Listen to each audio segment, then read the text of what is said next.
Now we start our recording. We're going to talk about structural changes in a church that is in transition to the cell model. So first thing I will talk about the changes that happened at Central Baptist Church in our process of transition.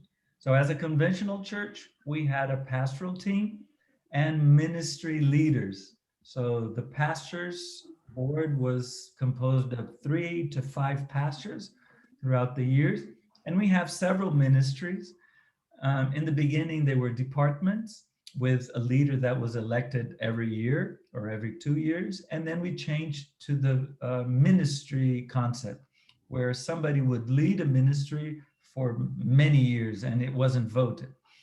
So these were the changes we had, but it was a conventional leadership structure. Now, one day, the main pastor, Pastor Paulo, started talking about a new vision for small groups ministry.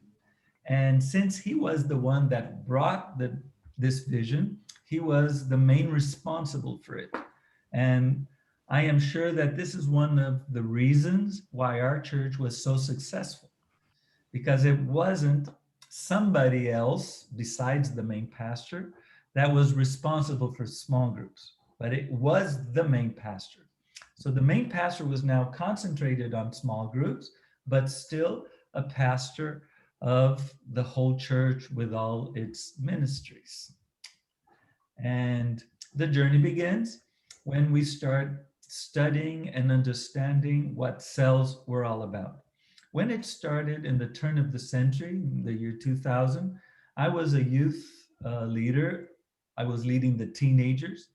There was a pastor of the pastoral group that was leading college age students, and but I was volunteer as the teenager leaders. Okay, so Pastor Paul started working with the cells, and the first thing that he did was start a school of leaders. And there was this conflict because our Sunday school was based on teaching the Bible, and it was kind of ongoing forever. We would always study the Bible for the sake of knowing more of the Bible. Now, the School of Leaders has a different approach. The idea is to equip people for a ministry. So we had two realities, and Pastor Paul understood that he should let the Bible school go on its way while he started this new kind of school. And he was also the responsible for the School of Leaders. So at this point, we had Bible classes, Sunday school with a leader of that ministry, while Pastor Paul was the responsible for the School of Leaders. And the first thing he did, we were a church of around 400 people. And what he did was call all the leaders of these ministries and the most influential people of the church for this school of leaders. So since the church was quite big, he didn't open the opportunity for everybody. He started with the leaders, which was very interesting. Um, but it wasn't optional. All the leaders had to do the school of leaders. It was kind of invited, please, but if you're a leader, you have to come. But then after we finished the school, it was free if you wanted to continue with the cells or not. But you had to start, you had to do the training. So Pastor Paul was ahead of this part of the church. And since the core value of the cells was relationship and stretching out to reach for people, the evangelism department lost its role completely. Well, to tell you the truth, it was very inefficient, very small, very few people interested. And what it did was try to promote some events like outreach in squares and knocking on doors, things like that, that it would promote, but nobody would get involved. So it was kind of already dying out. So what Paul did was simply not renew the leadership of that, and it became part of what the cells were. So this is our um, evangelism strategy, the cells. So slowly by slowly, things started being transferred to the cells realities. As a youth leader, I started developing the cells, but 2 or 3 years later, the pastor that would oversee my work, he was responsible for the college age, for the teenagers, overseeing my work. He left the church, and then they invited me to become the pastor of the teenagers, the college age, and the preteens. So I became a youth pastor at the age of 40, which is quite funny. But I became the pastor of youth ministries. That was the beginning. Only some years later that we managed to transform it into a cell network. But that's another story. We're not going into that today. It's a great story, by the way.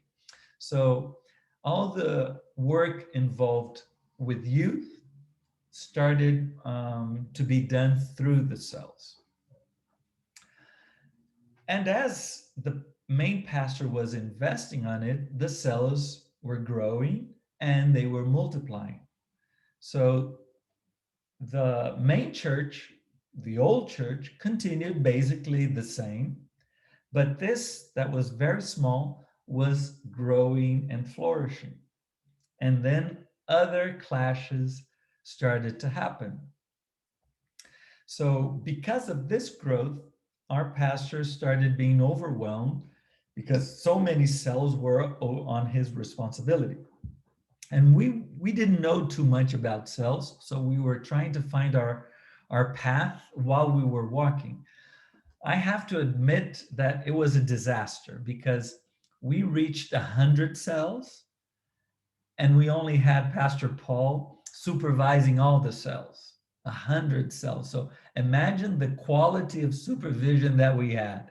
I mean, he would have this big meeting, all the leaders would show up, or not all, but 80, 90 leaders would show up, and he would talk and talk and talk, and then goodbye, and then we would go on to do our work. So it was really complicated for the leaders and for Paul to know what was happening.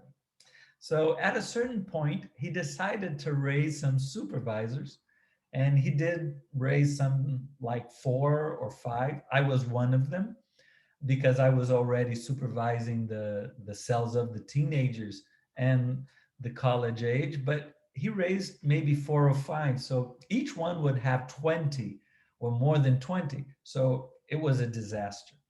And we only came to the model that we use today in 2005.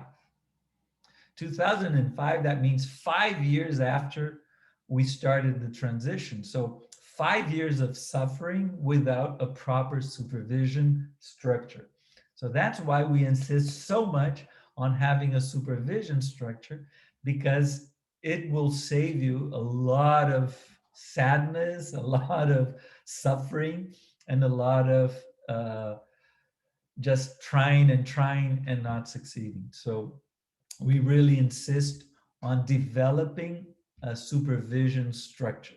So now we had basically two structures: the pastors responsible for the ministries, and the pastor, the main pastor, with his supervisors, supervising all the cells and everything related to the cells. Now, our luck was that Paul was the leader of the pastors and was also the leader of the supervisors. So he was leading the church on one hand, and he was leading the cells on the other hand. Because if we didn't have that, for example, if Pastor Paul had assigned somebody to develop the cells as a cell pastor, what would have happened when we came to this point? We would possibly have a division, because two different mindsets, two different realities, and two different leaders. So there is a story, a real story, true story, that what happened is that at a certain point, the pastor lost control of what was happening in the cells. and he didn't like it. So he told the cell pastor to stop everything, no more cells. And then the cell pastor was desperate, but he was very obedient and frustrated. He told all the cell leaders, well, the main pastor told us to shut down the cells.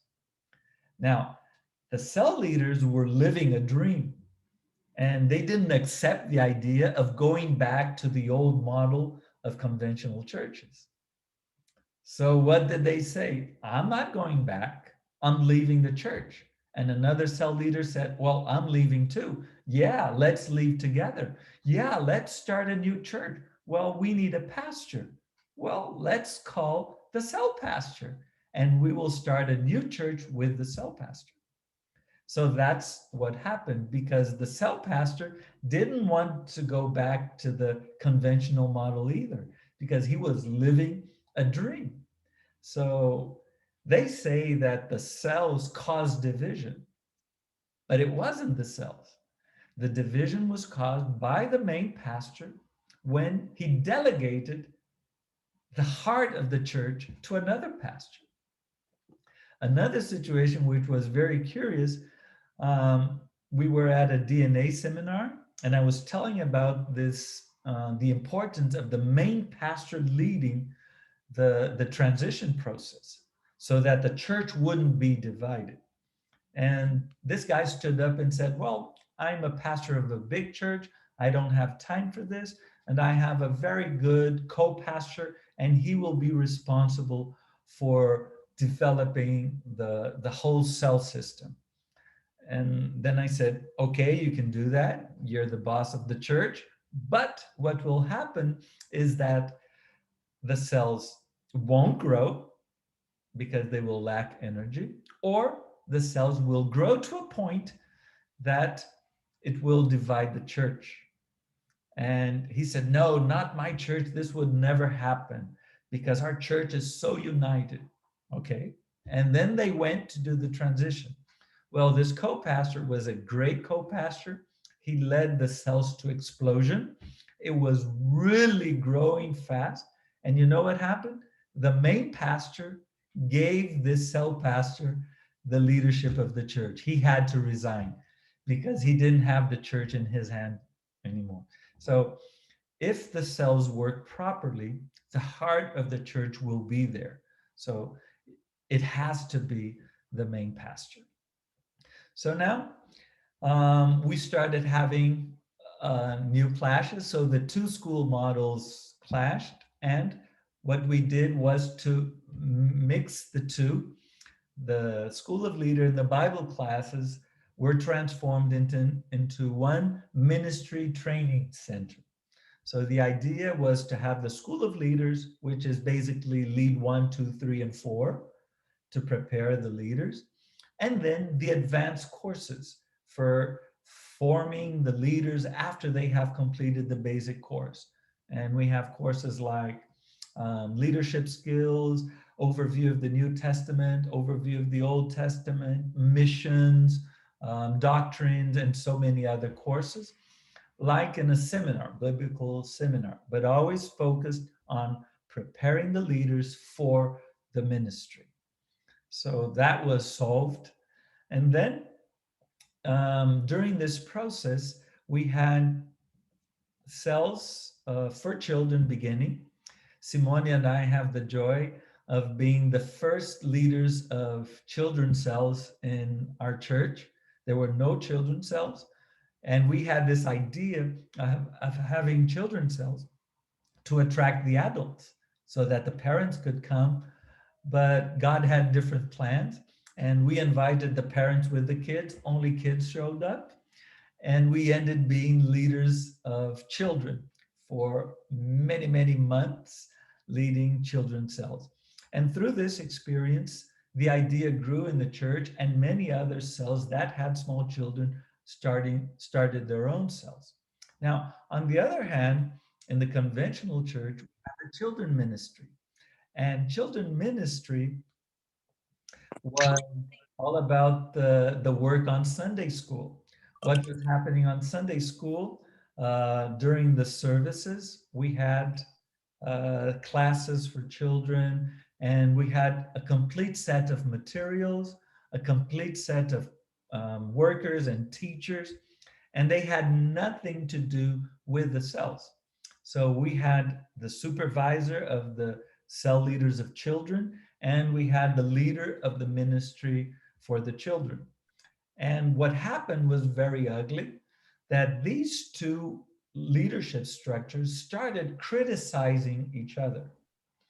And it was really, really ugly, not very Christian like, you know.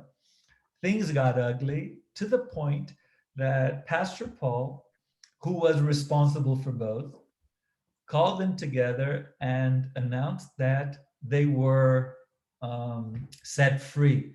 They were no longer leaders, nor of the children ministry, nor of the children's cells. So these two structures were dissolved. And then Pastor Paul invited me and my wife, Simone, and I to transform this mess into a cell oriented, cell hearted work with children, just as we had done with the youth. So Simone and I took over the children ministry, and we started a work that was totally combined what we did on Sunday morning and what the cells were doing during the week. So it was a real work of interlacing the two things and both having the same heart. And that has been going on for maybe 10, 12, no, maybe 12 to 15 years already. But now it wasn't something separated from the cells anymore. Another clash we had was with family ministry. Family ministry was working with a small group idea where couples, for example, for ministering to couples, we would have a small group formed only by couples, and they would study a material in the format of small groups. So we had many, many of these small groups. And what was happening is that cell leaders would tell us, I'm not going to lead a cell anymore because I am going to lead a family group, a marriage group. And then we would have cell goers saying, well, I can't be part of a cell now because I'm going to do the course for marriages, for couples. So we were with a structure in the church that was really necessary, family, but it was competing with the cells, which we wanted to be the heart of the church. So what do? We need to work with the couples, but we can't have a structure that is hindering the development of cells. Obviously, for a cell leader, it is much easier to lead work with ministry with couples because you just give your name. Okay, me and my wife, we want to lead a group. And the organization of the ministry would bring people to your group that wanted to study about marriage. So the only thing you had to do is do the meetings once a week. In a cell group, it's not like that. In a cell group, it is working all the time to develop people, to reach out, to bring people, to multiply. So it's a completely different kind of work. And people were preferring to work with family, which is much easier. Family was this clash, and we had to do something about it. We couldn't leave the couples without any support, but we couldn't allow a structure that was hindering the cells. So the solution came to have courses that would be connected to the training center that we had. So now the courses for the couples would supply the needs of working with couples, but it would also be under the vision that was guided by cells, not competing with the cells. And this was a huge success because with the small group mentalities, you would have maybe 6 couples for each leader. So you needed so many leaders for this. With the structure of a course, you only need one teacher or a couple teaching for 50 couples, 40 couples. And we would do that. And another idea we had is that the pastors, the pastoral couple, would give classes. So I would choose one class, Simone and I would give the class. Another pastor would choose class 3 and class 4. So all the pastors were giving a high quality course, but without hindering the cells. On the opposite, because the cells now could deal with the marriage issues brought by the course. So the couple would study and they say, hey, we were confronted in the course and we are facing this situation. So the course was um, helping the cell leaders to engage with the couples and to disciple them. So this is what we always had to do.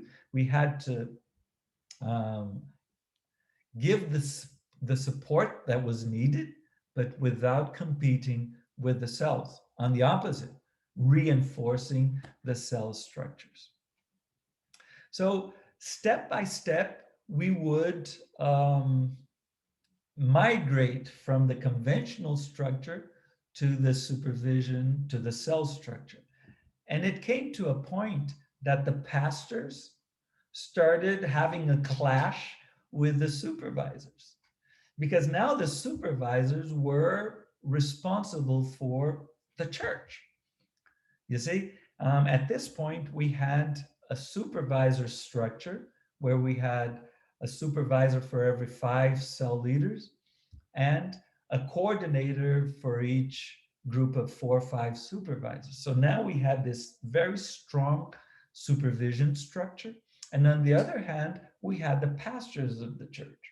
So I remember one specific situation where the pastors decided to have a conference on, I think it was worship, something like that, a worship conference. And then Pastor Paul came to the group of supervisors to announce that we would have a worship conference. Now, the supervisors were responsible for all the cells. They say, hey, no way. We can't have a worship conference now. We are at this stage of the cells, and what we need is outreach conference, for example, an outreach campaign. And Pastor Paul saw the reality of the cells and said, yes, that's what we need. So he would go back to the pastors and said, hey, I have discussed with the supervisors and we have decided that worship is not the right theme for the moment. We need an outreach campaign. And then the pastors would get really annoyed saying, hey, who is leading this church? You see? So now we had kind of 2 heads and they started fighting each other. It was not really a power struggle, but I mean, I have the authority, but I can't do anything. And on the other side, we don't have the authority and we have to do everything. So how do you fix this? And then the obvious solution was just to make the 2 structures become one. How did we do that? We invited all the pastors, not we, but Pastor Paul, invited all the pastors to become cell supervisors and invited the supervisors to become pastors. So all the pastors would be cell supervisors. They could come from the supervisors or they could come from the pastors. Now, in my case, I was in the pastoral group, but I was also a supervisor. So I was okay. I mean, no problem for me. I'm good. But there were some pastors that were not interested in becoming supervisors. They didn't want anything to do with the cells. So what did they do? They left the position. They didn't leave the church, but they left the position. Now, some supervisors were supervising many cells, but were not interested in becoming full-time pastors. So they left the supervision. They became just a supervisor of a small group, not a coordinator of a whole group of cells. So some of the supervisors became pastors, and some of the pastors became supervisors. And now we had a complete group of supervisor pastors, which were cell pastors in the end. So when we came to this point, now we could say that we have a cell church. Why? Because the governance of the church is all based on cells. Who are the pastors of the church? Those who pastor the church, or those who pastor the people. Now, when Rick Warren wrote that book, Purpose Driven Church, it was really powerful book. It changed us completely. But I don't know if it was his original idea. When he established the five purposes, evangelism, worship, edification, missions, and service, when he created or determined the five purposes, most churches would assign a pastor for each of the purposes. So in a purpose-driven church, you would have a worship pastor, edification pastor, or teaching pastor. You would have outreach pastor. So the structure of the church was based on the ministries. So all the pastors were pastors of ministries. In the cell church, nothing to do with that. All the pastors are pastors of people, are pastors of cells, because that's where the people are. So this is a complete paradigm shift. We do not have pastors for ministries in the church. Now, obviously, some extra church activities, for example, like the DNA program. Me and my wife, we were sent to Europe, so we are not pastoring a local church, so we are outside of the church, right? So we are not cell pastors. But in the church, everybody is pastoring a cell. So that's the cell church strategy. Now, how is the central structure today? How is the structure that we have today at Central Baptist Church? So we have the pastoral team, which is composed of cell pastors. And based on Exodus 18, Jethro counsel, it says, select capable men from all the people and appoint them as officials over thousands, over hundreds, over fifties, and over tens. So the idea is to have a responsible for each amount of people. So this is how our church works today.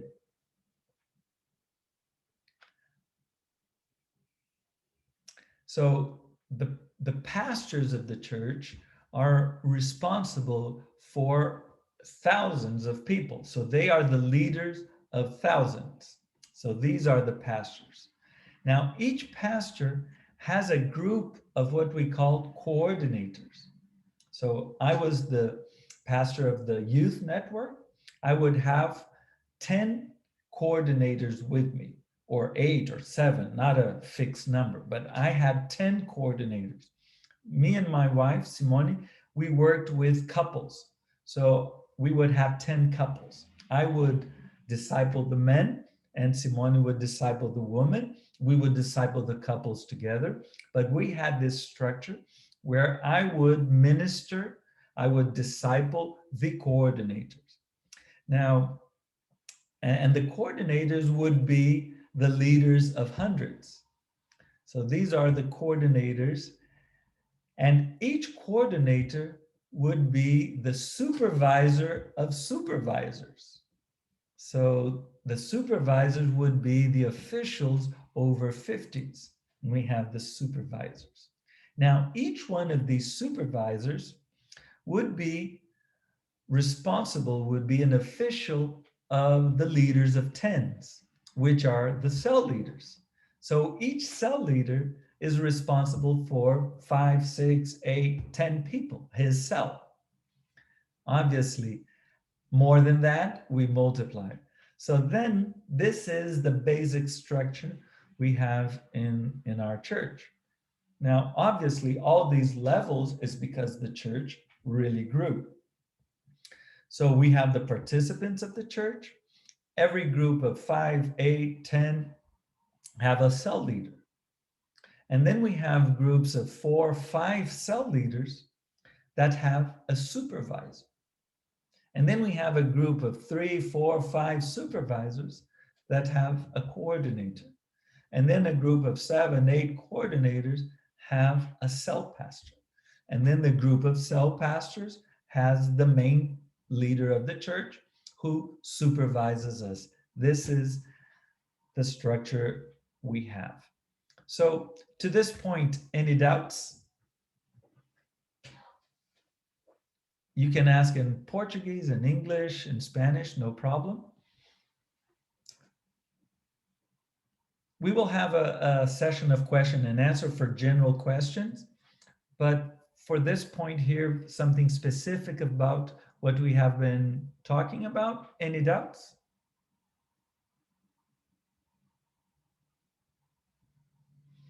Okay, so then let's go on. So just to make it clear and visual, we have to remember that each one of these greens, which are the cell leaders, have their own group of participants, right? So this would be what we call a sector of cells. So the purple supervisor is supervising 4 cell leaders, and each cell leader is supervising the participants of his cell.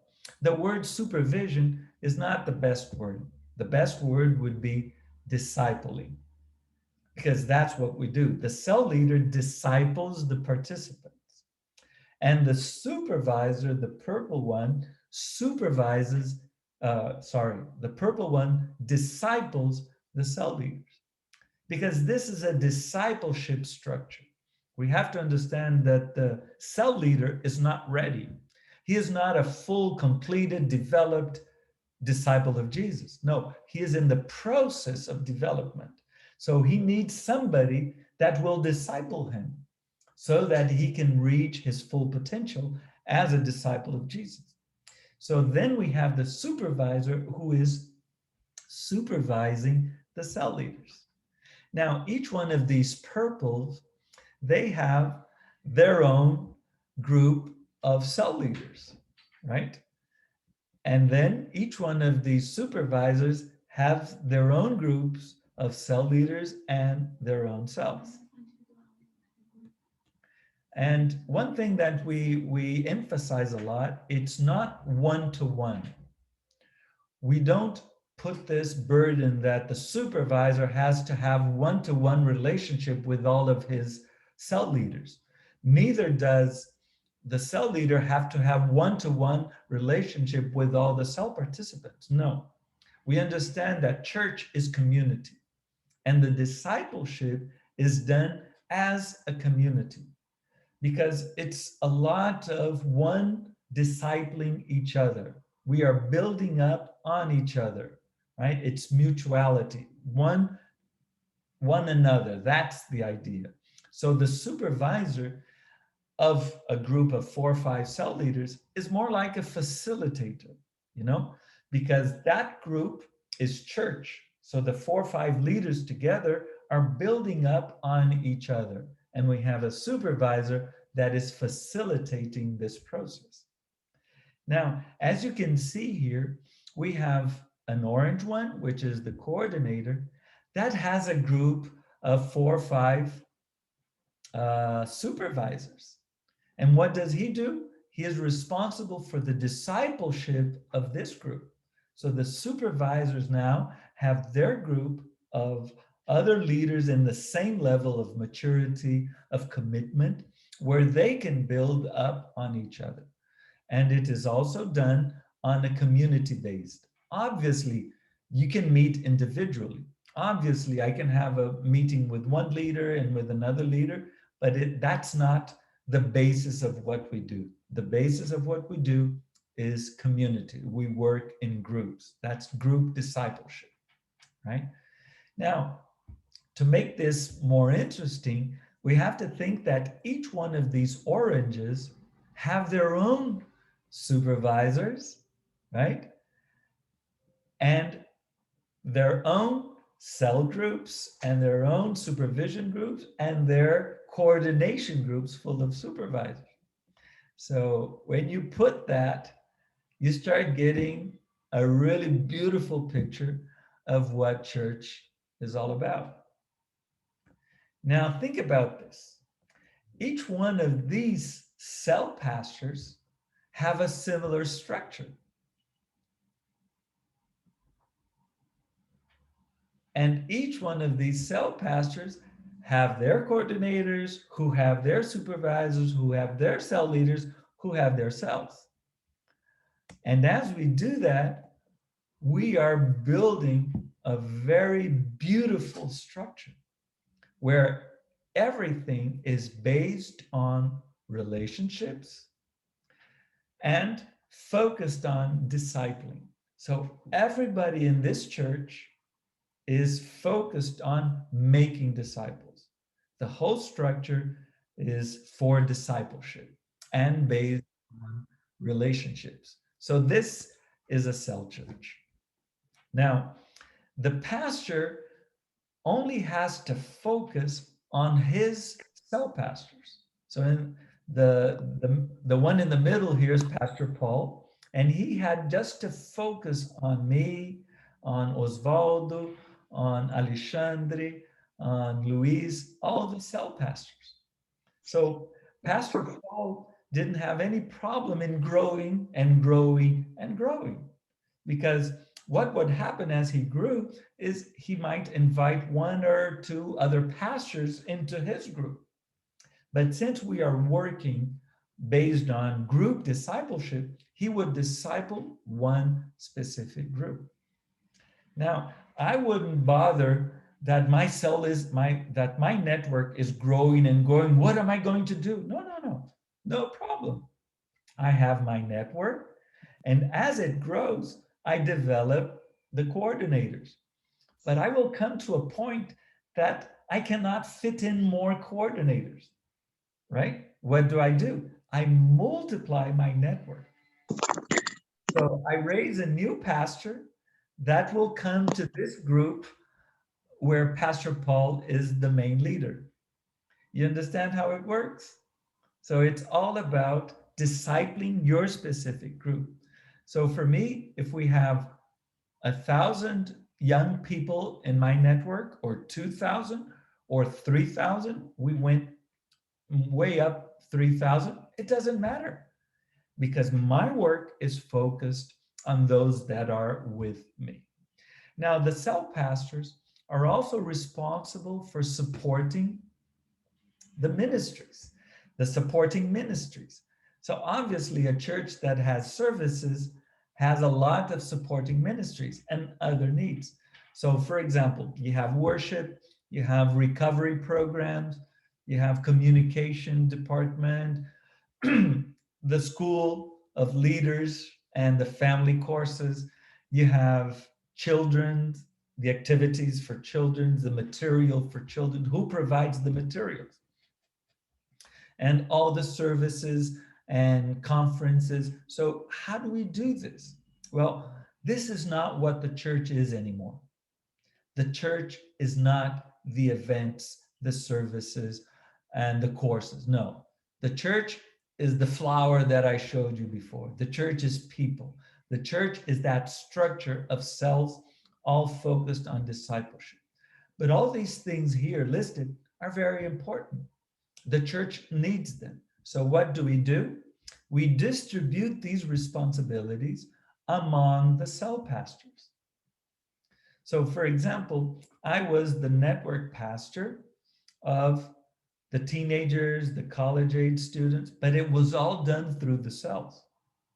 Now, besides that, Simone and I had the responsibility for the structure for the children's work. So all the materials that the children's cells would study, we were responsible for it. We were responsible for specific training cell leaders for children's cells. But the children's cells were not our responsibility. They were all distributed among the several networks. So we had this responsibility with children. What happened on Sunday morning, together with the services, we were responsible. But we did it all through the cells. All the teachers came from the cells, from the other networks, you see? So all the cells were providing the workers for the children on Sunday morning. And communications and recovery programs, worship, everything was connected to one of the pastors. And these pastors were responsible for the activities that were required. Before coming to Europe, I was also responsible for communication. That was one of my job descriptions. So what did I do? I had a team, hired team, staff, and I would meet every week with the leader of that team. That's what I did. So I would give the orientation.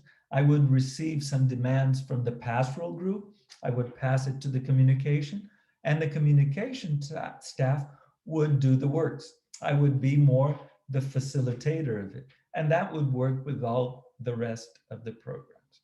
So this is how our church works today.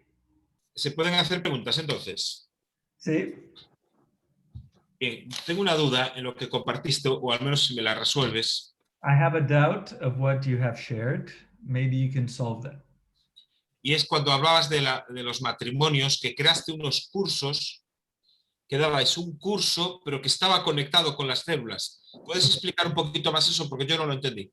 You talked about transferring the ministry with couples to a course that were related to the cells. How was that? Because I didn't really understand. Okay, the thing was, remember that the families were built on small group structures.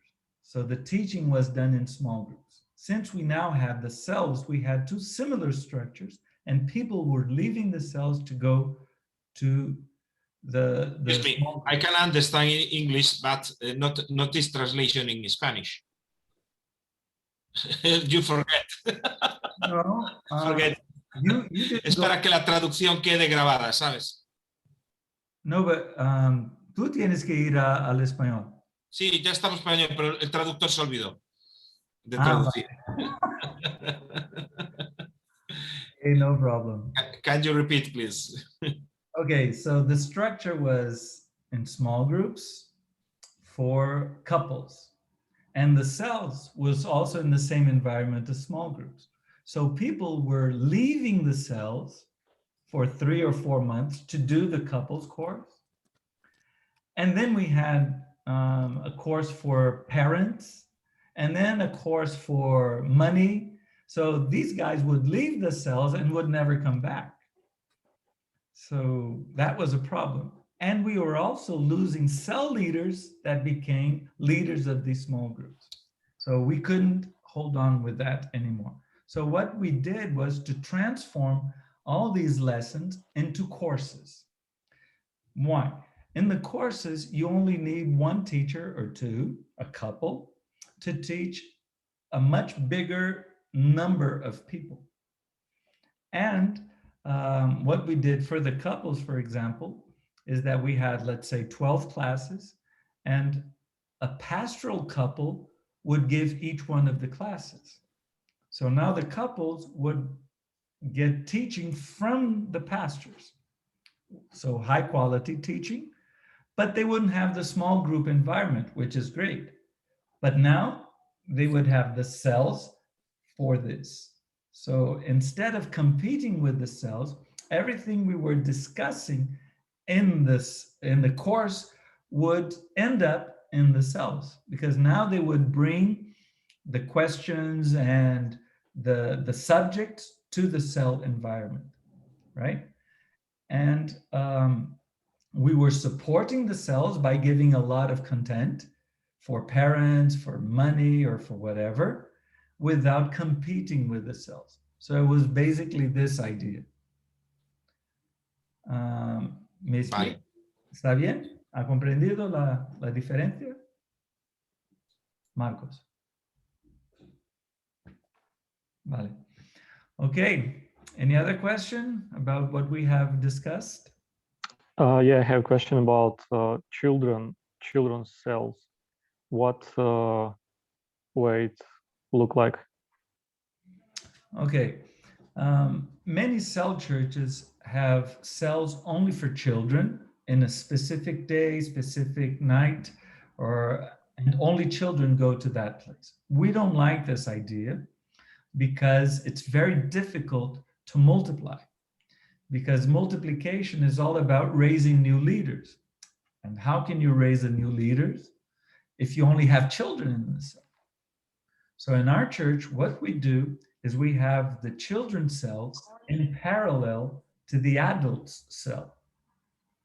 So if there is a cell where parents are getting together and they have small kids, so they would create a cell for children that works in parallel. So they would have a children's cell leader and an adult's cell leader. So the adults would be in the living room and the children in one of the bedrooms. So they would have the meetings at the same time, at the same night. So that's the basic idea. Now, how will the cell leader of children raise a new leader? By involving one of the parents in the adult cell. Hey, come and help me. So every week, for example, one of the parents would come to help the cell leader of the children. But it's the same community. Adults and children are part of the same community. So it's not a cell for children that come a lot of children that have nothing to do with the cell. No, it's all integrated in that community of cells. Now, what happens is that a children that has the same challenge as an adult to bring his friends will bring a classmate, and that classmate will bring his parents. So the children's cell always brings people to the adult cells, and the adult cells bring parents that have children. So both cells are helping each other in the growth process. So it's basically like that, how we do it. Is that clear, Ivan? Yeah, thank you. Totally new idea. We have never done it before. Okay, great. Go for it. It's beautiful, beautiful what happens in children's cells. And as I said, the work we do on Sunday morning is completely connected with the work we do on cell meetings. So there is this ministry in Brazil that created one material. So they're studying, for example, the Sermon of the Mount, let's say. There is a lesson for age groups on Sunday, and they develop the same thing, but in a different way for the cells. So it's very interesting how they relate the Sunday with the materials that is given during the week. So it's very fantastic material, but unfortunately only in Portuguese. Okay, but it's very important to connect the two things. Now, in the children's cells, the idea, it's not just an entertainment group. No, it's a cell. It has the mission to make disciples. So they are developing the disciples of Jesus in the cells. They have to reach out to share the gospel, connect their friends to God, and to multiply. So it's a normal cell like the adult cell. Now, when we multiply an adult cell, sometimes we do it in a way that parents without small children go to one cell and parents with small children go to the other cell as we multiply a cell. So only this cell will have a children's cell with it. This cell that has no small children, maybe teenagers or young adults, they don't need a children's cell. So they don't have a children's cell here. So that the cell always follows the adult cells that has children, that has parents. Okay, so it's always something associated with the parents. Okay. Roberto, tengo una pregunta. Nosotros ya estamos viendo aquí en Valladolid la diferencia entre los nuevos creyentes de célula y los que no son de célula. Okay, so here at Valladolid, we are already seeing the difference between new believers or non-believers that are coming in the cells and non-believers that come to services. Entonces, para lo que es el discipulado escuela de líderes, en este tiempo, ¿cómo lo habéis hecho? ¿Lo mantenéis online, presencial? Porque lo que sí que vemos que hay una gran diferencia, parece una pregunta obvia, pero hay una gran diferencia entre el presencial, donde está el pastor y los líderes, o el equipo dando la escuela de líderes, Okay, impregnando visión y todo, y online. the difference between what we are doing online and physical classes, where the teacher can pour his heart more closely. Rosa, no he comprendido la primera parte. No, y la diferencia primera entre los parte, dos. claro, porque para nosotros la escuela de líderes marca muchísimo el inicio de un creyente. Okay, so those who go to the cells are guided to the school of leaders. Entonces, mi pregunta They are in the process of discipleship. mi pregunta es si es una apreciación que tú también vives en Brasil, la diferencia entre lo online y presencial respecto a la influencia que se ejerce sobre las personas en la escuela de líderes. I get it. Ahora he comprendido. Eso es que quería llegar hasta ahí. So Rosa is saying that it is so important what happens in the school of leaders as the new converts come. They are already in a discipleship process through the school of leaders.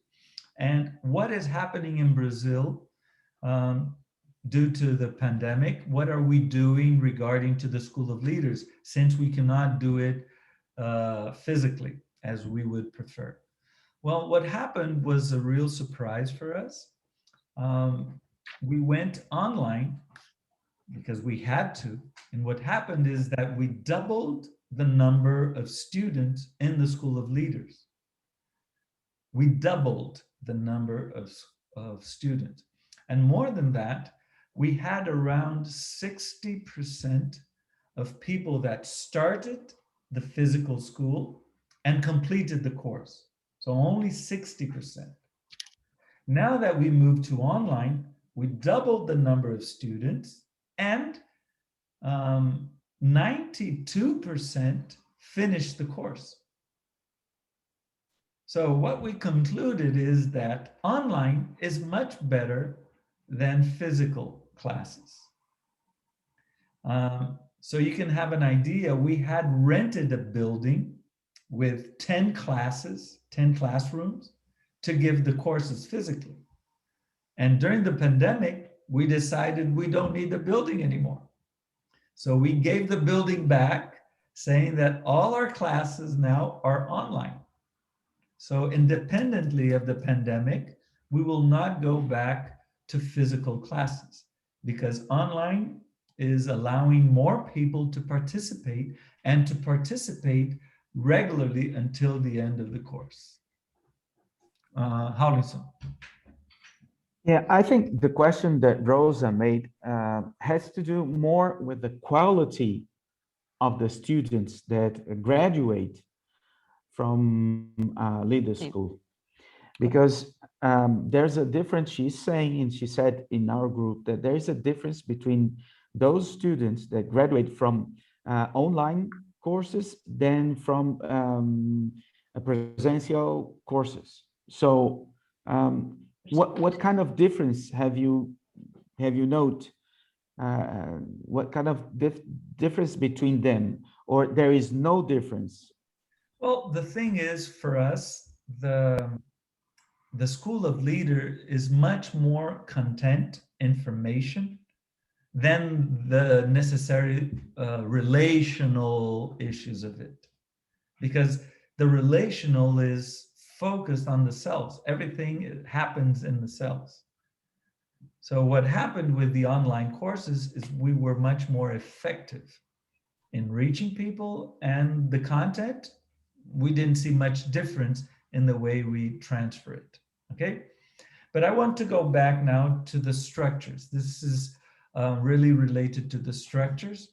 And I want to know if you have any doubts of what happened, any questions on the process of changes that you would have to implement. Anything specific on that? Because there's still a last part that I would like to share on how to build the structure. I vote for going on. Okay. So let's share the screen here. This is going to be quite fast. The question is, how do we build this leadership structure? So I showed you the big picture of a big church where everything is already working. And we didn't know the importance of supervision. We didn't know how to do it. So our growth was really complicated. You don't have to go through that. You can go directly to what matters. So this is how you should build your structure. As we have been talking about transition, the main pastor is responsible for the process. So don't ever negotiate this. This is key. The main pastor has to be the head of the transition. So he gives the school of leaders, he prepares a lot of people, and he starts opening his first cell. So the main pastor is the leader of the first cell of the church. He has his own cell together with the other pastor or with the other students that have finished the course that are called to be leaders. Now, these guys here can be the elders, can be the deacons, maybe a ministry leader, or maybe just a common guy in the church that is very mature and has been chosen to be one of the first leaders of the group. It all depends on who you reach in the school of leaders, right? So this is the group that you will be responsible for, remembering that each one of these are cell leaders. So the pastor has this group of leaders with him. So let's say you have 6 cells, 6 participants in each.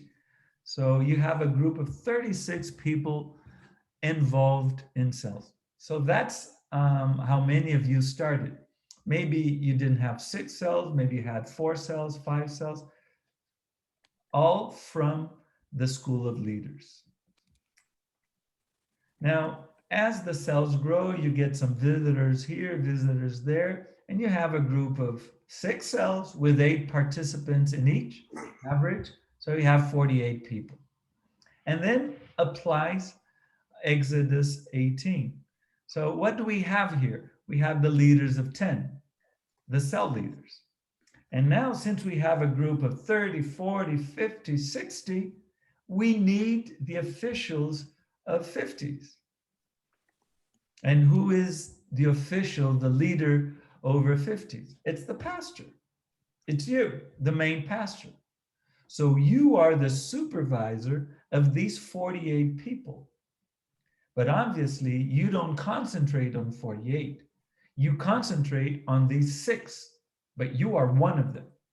So in the end, you concentrate on these 5 cell leaders. Because if you disciple these 5 leaders well, you will get these 48 people well discipled. Okay? So this is the starting of the process. Now, this is your focus. You're going to work on these 5 leaders plus yourself that is leading one of the cells. Now you give a second round of school of leaders. And now you have 3 new cells. What do you do with these 3 cells? Well, you bring them to your supervision group. Now you have 9 cells, 8 participants in each, 72 people. Wow, you're growing, great.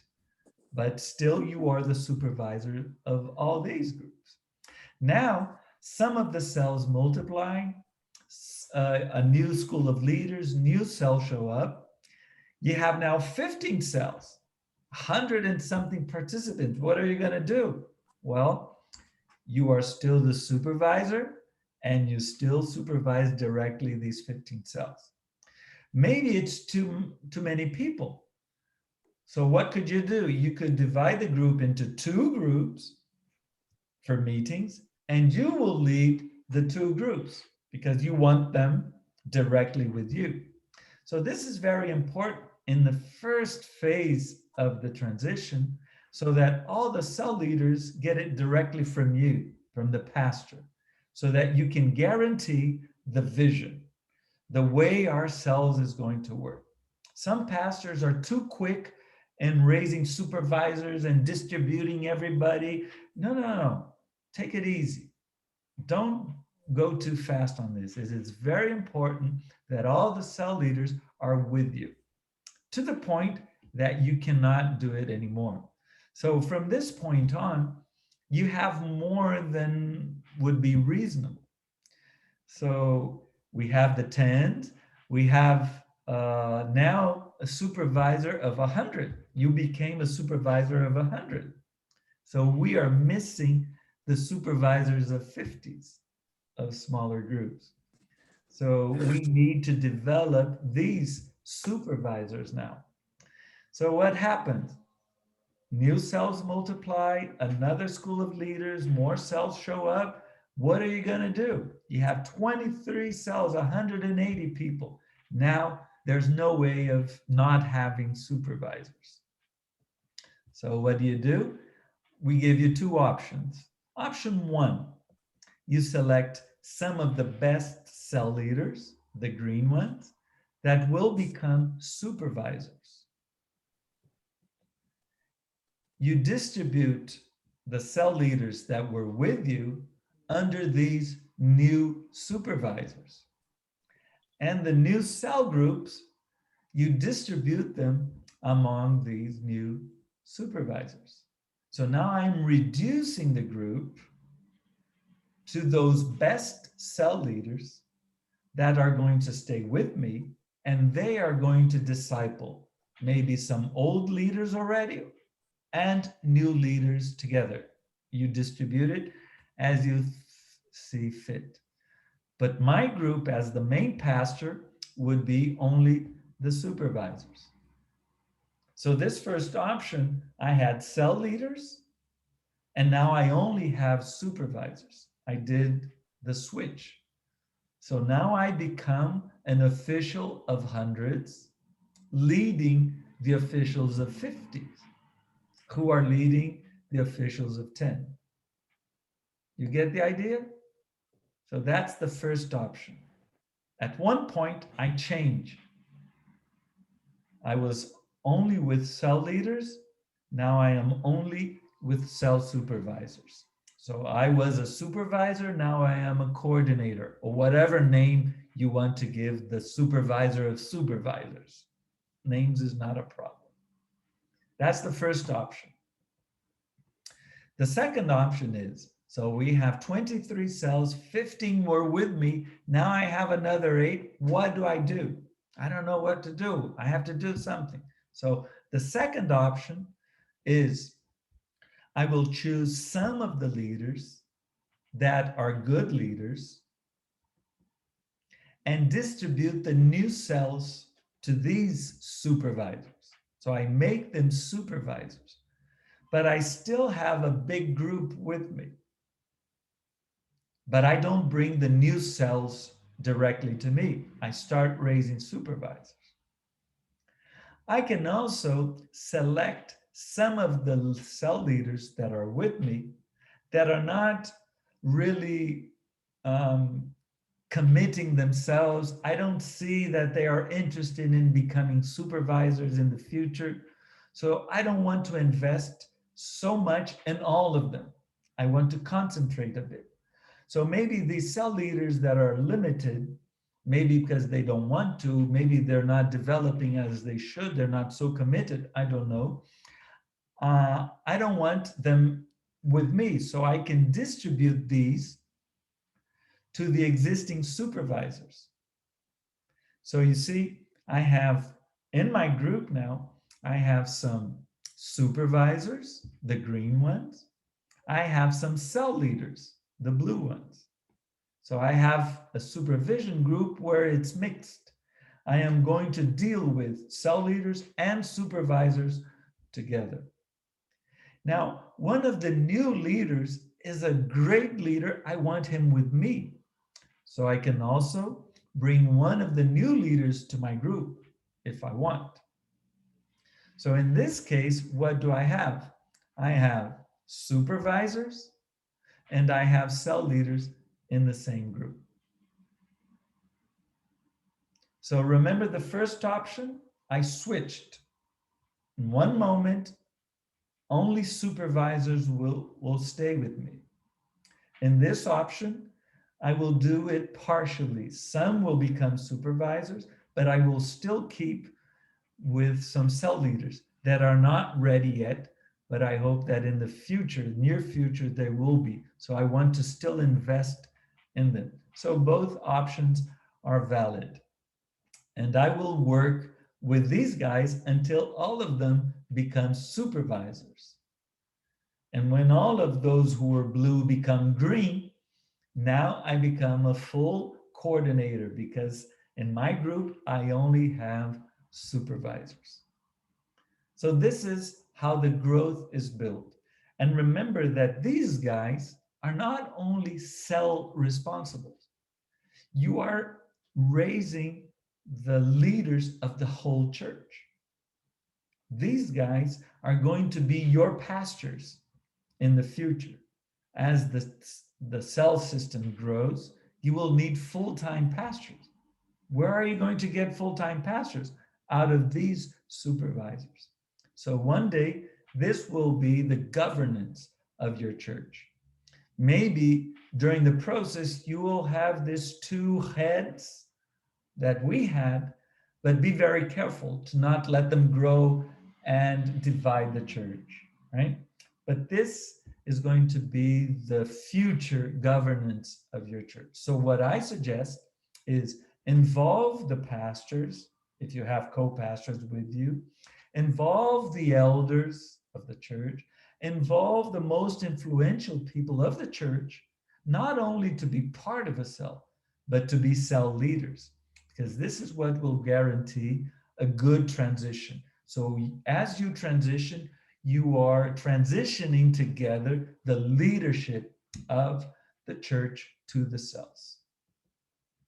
So let's build a great leadership structure based on cells. All right, so that was how to build a structure as you transition. Any doubts? Let's go for a time of question and answers. Dimi, please. Oh, you're just clapping. I thought it was a question. Sorry. Yes, I was just clapping. It was good. Okay, I thought it was a hand up. No problem. Okay, anybody has a question?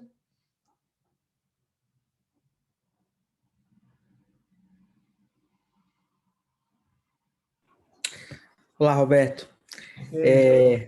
Dos grandes desafios aqui, eu acredito que na nossa realidade é um pouco da apatia espiritual e também ligado à falta de tempo que alguns administradores e pessoas mais ligadas à influência da igreja costumam dizer que tem, falta de tempo. Okay, so one of the biggest problems we have is spiritual coldness, and also the most influential people of the church say they don't have time. They lack time to invest more.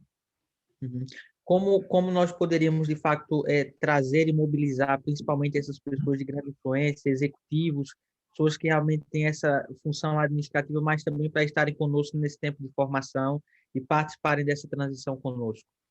Okay, the question is, how can we involve these people more into the process? Yeah, well, when we find out, please share.